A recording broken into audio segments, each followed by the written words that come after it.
Hi అండి, welcome to సనీత garden. ఇదిగోనండి మళ్ళీ మీ ముందుకు వచ్చేసానండి. నేను మా గార్డెన్లో ఉన్న మరి కూరగాయలు టుడే హార్వెస్ట్ అండి. ఈరోజు మళ్ళీ రొటీన్ అయినప్పటికీ కూడా మన గార్డెన్లో కాసినాయి కదా, ఇంక చూపిస్తున్నాను, మీరు కూడా ఆనందిస్తారని. ఈసారి సీజన్లో అయితే నేను బీరకాయలు బాగా కోసుకున్నానండి. బీరకాయలుని ఒక దొండకాయలు, కాకరకాయలు అయితే సూపర్గా కాసినాయి అండి.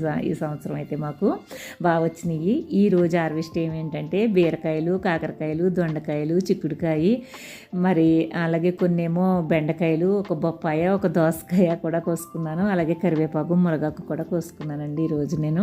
చూసారా ఎంత నవనవలాడితే ఎంత బాగున్నాయి. ఒకటే వచ్చిందండి దోసకాయ అయితే మాత్రం, అయినా పర్వాలేదు, కానీ మన కుటుంబానికి అయితే సరిపోతాయి కదండి. ఇది దొండకాయలు చూడండి ఎంత బాగున్నాయో. ఈసారి అయితే చాలా ఎక్కువగా బల్క్గా కోసుకున్నానండి, చాలా ఎక్కువ కాసినాయి. నాకైతే చాలా హ్యాపీగా ఉంది. మీరు కూడా తప్పకుండా ట్రై చేయండి, ఆర్గానిక్గా కదా, అందుకని చెప్తున్నాను అనమాట. మీరు కూడా చూసి ఆనందించండి. ఉంటానండి, బాయ్ అండి.